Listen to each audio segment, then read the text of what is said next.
अस्सलाम वालेकुम नाज़रीन, मैं हूं महराज और आपको अपने यूट्यूब चैनल पर खुशामदीद कहूँगा। कल पाकिस्तान की शिकस्त के बाद जी बदतरीन शर्मनाक शिकस्त के बाद शाहिद अफरीदी और सकलैन मुश्ताक के स्टेटमेंट्स गुजरे नज़रों से, इस पर बात करूँगा। कल जिस तरह पाकिस्तान की बॉलिंग लाइन एक्सपोज हुई, पाकिस्तान की बैटिंग एक्सपोज हुई, पाकिस्तान की फील्डिंग एक्सपोज हुई और सबसे बढ़कर सलमान अली आगा की कैप्टनसी जिस तरह कल एक्सपोज हुई है, इसके बाद अभी तक जो है वो तनकीद का सिलसिला जारी है और बिल्कुल ठीक है, क्योंकि अभी तक हम आईसीसी टूर्नामेंट्स में काफ़ी अर्सा हो गया कि पाकिस्तान ने किसी बड़ी टीम को शिकस्त दी हो। छोटी टीम को हराना ये कोई बड़ी बात नहीं है। मज़ा तब आएगा जब आप बड़ी टीम को हराएंगे, और वो अभी भी पाकिस्तान की टीम के पास वो पोटेंशियल नज़र नहीं आ रहा कि वो किसी बड़ी टीम को हरा सकता है। आगे श्रीलंका के साथ मैच है, उसमें भी आपको चांसेस जो हैं वो श्रीलंका के ही लग रहे हैं। तो कल शाहिद अफरीदी से पूछा गया शाहीन अफरीदी के बारे में। जो शाहीन अफरीदी ने, आपको पता है, कल 4 विकेटें ली और बिल्कुल डिफरेंट बॉलर नज़र आया कल शाहीन अफरीदी। तो इस पर शाहिद अफरीदी ने स्टेटमेंट दिया कि जी कि मैंने जो अपनी प्लेइंग 11 बनाई थी इंग्लैंड के ख़िलाफ़ मैच के लिए, उसमें मैंने शाहीन अफरीदी को इंक्लूड नहीं किया था। तो जिस बात का गुस्सा शाहीन अफरीदी को आया और उसने वो गुस्सा मैच में निकाला। मेरा यहाँ पर ये क्वेश्चन है शाहिद अफरीदी से और शाहीन अफरीदी से कि एक सुसर का गुस्सा जो है वो बर्दाश्त नहीं हुआ। सुसर ने टीम में शामिल नहीं किया, वो भी फर्जी प्लेइंग 11 में शामिल नहीं किया जो उसकी थी। आपने उसका गुस्सा ये निकाला कि जी आपकी परफॉर्मेंस ठीक होगी। इतने अरसे से आप परफॉर्म नहीं कर रहे, ठीक है, परफॉर्मेंस आपकी इतने अरसे से ज़ीरो है। तो पाकिस्तान से बड़ा हो गया शाहिद अफरीदी, आपका सुसर जो है, अगर उसकी आपकी नाराज़गी आपसे बर्दाश्त नहीं हुई, लेकिन जो इतने करोड़ों ये जो पाकिस्तानी कौम के ये जो क्रिकेट फैंस हैं, ये जो आपसे उम्मीद लगा के बैठे होते हैं, इनका क्या कसूर है? ये जो आपसे एक्सपेक्ट कर रहे होते हैं कि जी आप बेहतर परफॉर्मेंस करें, लेकिन शाहिद अफरीदी ने जी आपको अपनी प्लेइंग 11 में इंक्लूड नहीं किया, उसका गुस्सा निकला जी जाके स्टेट मैच में, और परफॉर्मेंस बेहतर हो गई है। तो इसका मतलब या तो ये है कि जी शाहीन अफरीदी जो है वो जान के परफॉर्मेंस नहीं कर रहा था, अचानक कैसे एकदम तब्दीली आ जाती है, बॉलर चेंज हो जाता है, या टीम में ग्रुपिंग है, या तीसरी बात जो है वो ये है कि टीम में अब डर था कि टीम से मैं बाहर निकल जाऊंगा, ठीक है, तो परफॉर्म करना ही करना था ताकि अगला 2 साल इस परफॉर्मेंस की बेस पर मज़ीद निकाल लें। तो ये चीज़ें, ये क्या पाकिस्तानी टीम है या इन्होंने ख़ानदान की टीम बनाई हुई है कि सुसर साहब ने टीम में शामिल नहीं किया, इधर दामाद को गुस्सा आ गया और उसने जी परफॉर्मेंस कर दी। और दूसरा अपना जी सकलैन मुश्ताक साहब कल शादाब खान को डिफेंड कर रहे थे प्रोग्राम में कि उसकी बॉलिंग में परफॉर्म कर दे, बैटिंग में परफॉर्म कर दे, जी उसका जिम्मेदारी पूरी हो जाती है। जिस पर मोहम्मद हफीज़ ने सही उसे काउंटर किया सकलैन मुश्ताक को। सकलैन मुश्ताक की मैं बड़ी इज़्ज़त करता हूँ। मेरी नज़र में पाकिस्तान की बल्कि सब कॉन्टिनेंट में सकलैन मुश्ताक से अच्छा स्पिनर नहीं आया। इस बात की तो ये बात मैं मानता हूँ। लेकिन जो कल स्टेटमेंट दिया, इससे मैं बड़ा, मुझे ना अजीब सा लगा कि मोहम्मद हफीज़ ने जैसे कहा कि उसकी प्राइमरी रिस्पॉन्सिबिलिटी क्या है, वो एज अ बॉलर टीम में आया था, वो बॉलिंग ऑलराउंडर है, बैटिंग ऑलराउंडर नहीं है।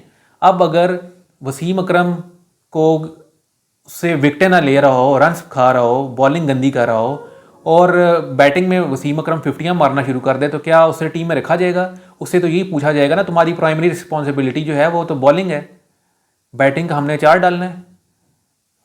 तो ये जो है ना, ये जो हमने ख़ानदान की टीमें बन गई हैं, 2 दमाद टीमें शामिल कर ली हैं, ये मैं बाद में चीज़ें निकलेंगी, मैं बता रहा हूँ, ये इस वक्त ना टीम में ग्रुपिंग चल रही है पाकिस्तानी क्रिकेट टीम में।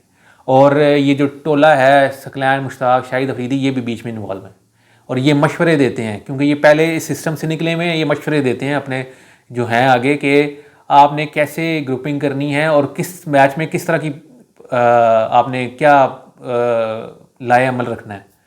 तो इन चीज़ों को पाकिस्तानी क्रिकेट बोर्ड को भी नोटिस लेना चाहिए कि आपने क्या फैमिली लिमिटेड कंपनी बना दी है पाकिस्तानी क्रिकेट को।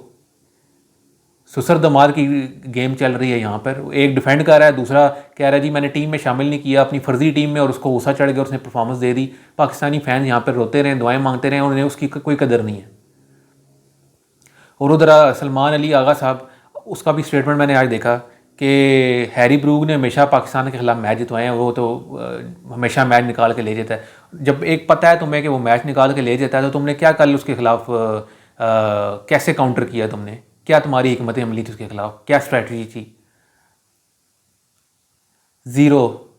जो आपको पता है एक बैट्समैन नीचे मिडल ऑर्डर में आ रहा है, हैरी ब्रूक की बात करूं, पिछले मैचेस में वो नीचे आया, लेकिन पाकिस्तान के खिलाफ मैच में उसने 1 डाउन नंबर पर आया, उसकी इंटेंट आपको तब भी नज़र आ जानी चाहिए थी।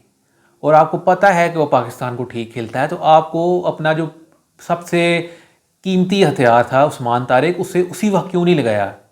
उस्मान तारिक ने पहला ओवर तब कराया जिस वक्त हैरी ब्रूक ऑलरेडी जो है 35-40 रन कर चुका था, और एक ओवर में पहली बॉल पर उसने विकेट ली उस्मान तारिक ने, एक ओवर कराया, उसके बाद फिर 3 ओवर के लिए हटा दिया। उन 3 ओवर में शादाब और साइम अयूब को 35-36 रन पड़ चुके थे।